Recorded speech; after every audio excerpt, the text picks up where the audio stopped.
Hello there. My name is Tony. I am the moderator of the Conan O'Brien Fan Book Club. This presentation is a overview of our very first meeting that we've held for our club. This is an introduction to our selected reading, The Years of Lyndon Johnson. I'd just like to jump right in for you. I have here a audio snippet from Conan O'Brien's podcast episode where he interviewed the author, Robert Caro. I'm just going to back up here. I'm sure I have many listeners who are very familiar with your work, and I'm sure I also have many listeners who are very young who haven't read your work, aren't familiar with your work. And I want to stop for just a second and say, for God's sake, do yourself a favor. Sometimes I think people freeze up when they hear historical biography or historic work. They think, well, this is going to be dry. This is going to be homework. And what Robert Caro has done is he has figured out a way to write history in a way where you read it and you feel like you're reading a gripping novel. All of it's true. He's a stickler for the facts, but it's so well written that your heart is in your mouth at times when you're reading these accounts. You have just won world acclaim for your writings about Lyndon Johnson, starting with the first book, Path to Power. Again, I know I sound like a school teacher, but I would implore people who are listening, go out and get this book or get it on your Kindle or get the book on tape, get the Power Broker and get started and listen to the story of this young guy, Lyndon Johnson.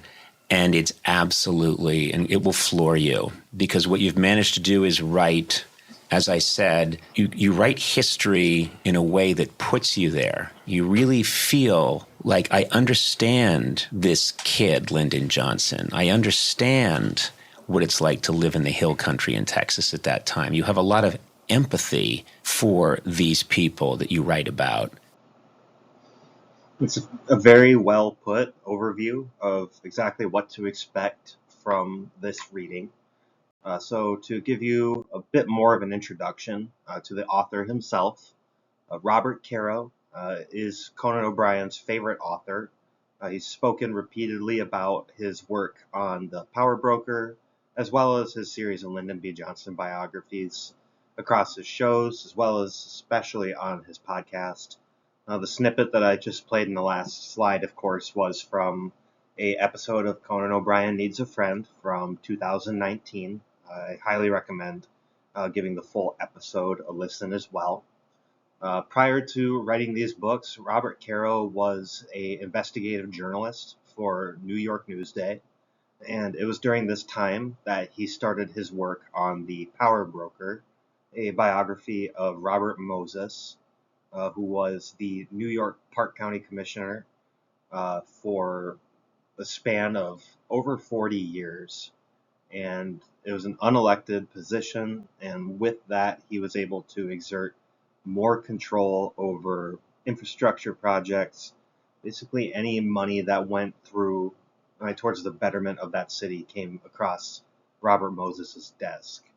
And at the time of Caro's investigation into this figure, nothing was really publicly known about him. So Robert Caro, in a period of the 60s and the 70s where of course, no internet access, he would have to do this research the hard way, all the while dealing with interference directly from Robert Moses, who did not want his reputation sullied by this very scathing piece of writing. But it was met with critical acclaim on its release. It won the Pulitzer Prize for biography, and Robert Caro would go on to be one of just a handful of authors to ever win multiple Pulitzer Prizes with the release of his third volume in the Lyndon B. Johnson series. His work with the Lyndon B. Johnson biographies started as he was finishing up The Power Broker around the time that he was getting ready for its release in 1974. Just about a year prior, Lyndon B. Johnson had passed away. And so the idea of writing more about Lyndon was floated to Caro at this time.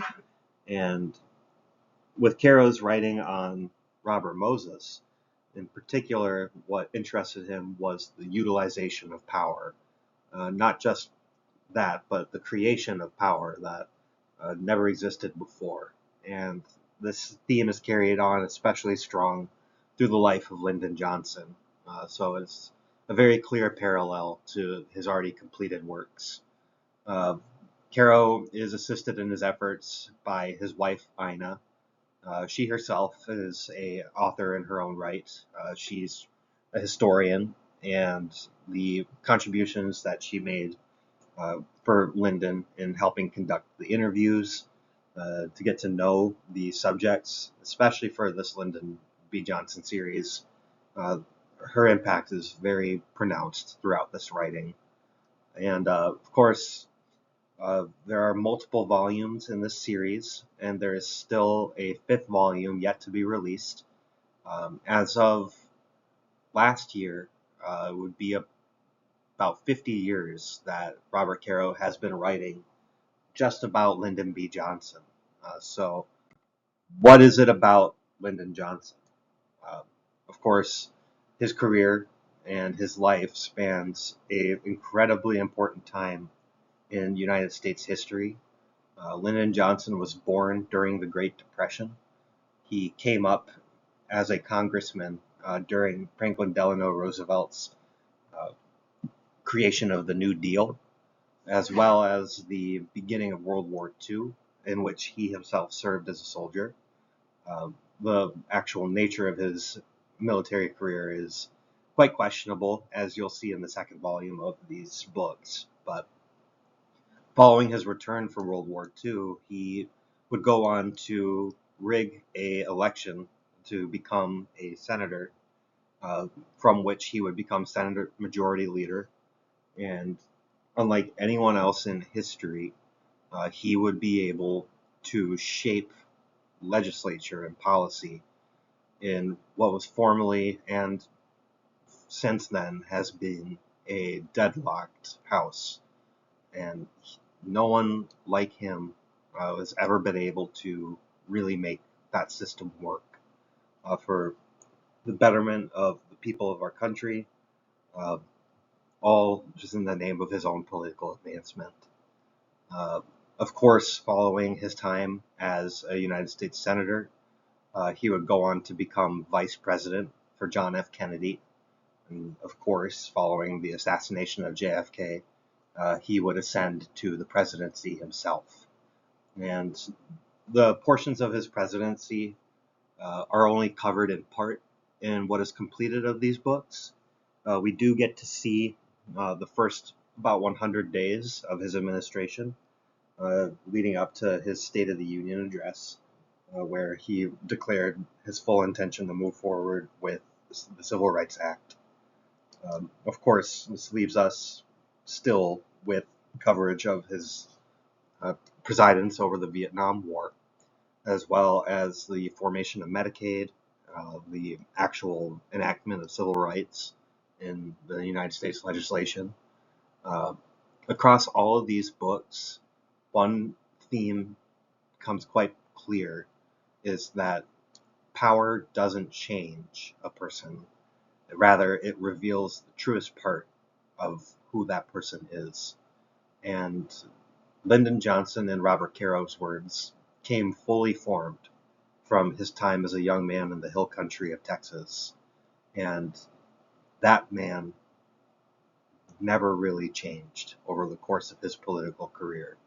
The only thing that changed was the power that he wielded, and of course, what he was able to do with that power. So these books are broken up into segments. They are of varying lengths. The very first book in the series, The Path to Power, covers Johnson's family history, as well as the history of the hill country in Texas where he grew up, the hardships that they faced, and how he affected that area as a congressman. And then the second book, Means of Ascent, covers his election to the Senate, primarily how and why he was able to steal that election. Master of the Senate, third volume, covers his time, of course, in the Senate and his ascendance to the Senate Majority Leader. Then Path to Power goes all the way up to about 1964. The major players in the first book that we will get to meet, a handful of characters that will also play major roles across Lyndon B. Johnson's entire life, but of most consequence here in this first book, are his parents, Sam Ely and Rebecca Baines Johnson. Sam Ely, in particular, was a member of the Texas House of Representatives during Lyndon B. Johnson's childhood. And it was during this time that, due to poor business choices in regard to the Johnson family ranch, that led to Sam Johnson's political downfall, financial ruin, and overall public humiliation, which would go on to shape Lyndon's entire attitude about politics, about pragmatism, about integrity. And we'll see that unfold over the course of his political career. And of course, early in his political career, he also meets his wife, Lady Bird. She becomes an integral figure in his connection with other members of the House, in particular, the Congress Majority Leader, Sam Rayburn, became very close friends with the Johnson family, mostly through the efforts of Lady Bird to make him feel like a welcome part of their home. And it was his fondness for their family that afforded him more opportunities for Lyndon to advance. Then Congressman Richard Clayburgh was the representative that Lyndon first came to Washington, D.C. to be an assistant for. And effectively, he was the congressman for that district, since Richard Clayburgh was more focused on golfing and socializing. He left most of the responsibilities of his work up to Lyndon to operate under his name. And it was during this time that Lyndon was able to make the strong political connections that he would utilize across his entire political career. And of course, during this time too, Lyndon made use of the first of many stooges across his working life. His students, L.E. Jones and Gene Latimer. Jones would come and go from Lyndon's life since he started to see through the bullshit that his boss was putting him through. But Gene Latimer, unlike anyone else, was purely dedicated for his entire life to Lyndon's cause. And aside from these two, Lyndon was also very heavily assisted financially by George and Herman Brown of Brown and Reed, a construction firm in Texas that Lyndon would organize contracts for, and in turn they would make millions, if not billions, of dollars. These two would go on to finance Lyndon's campaigns for Congress and for Senate, and would basically kick off the trend of the hyper-expensive political campaign. Lyndon Johnson's campaigns across Texas were completely unprecedented for their time, but would shape how politics would roll out for years to come. And president at the time was Franklin Delano Roosevelt. Lyndon made sure to get himself as close as possible to FDR during his time as a congressman, in hopes of advancing his own station to somewhat success. Of course, he did receive some support during his senatorial run, but of course, that would change over time, especially with Lyndon's defeat at the hands of W. Lee O'Daniel, Pappy O'Daniel, a media figure in Texas who, on a lark, decided to run for governor and then again run for Senate, which threw off Lyndon's plans in his first run for Senate that we see at the end of this book. But for our meetings, the first book is broken up into 6 parts.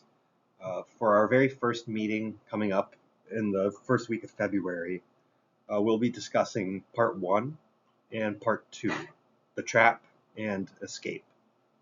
This will carry us well through Lyndon Johnson's early life, all the way up through his first times leading into his time as a congressional aide in Washington. So they'll leave us off at a good place. Again, this meeting will be on February 9th at 7 p.m. We'll be holding 2 sessions, one at 7 p.m. GMT and one at 7 p.m. EST as well. Again, my name is Tony, and I look forward to being able to discuss this further with y'all next time. See you then.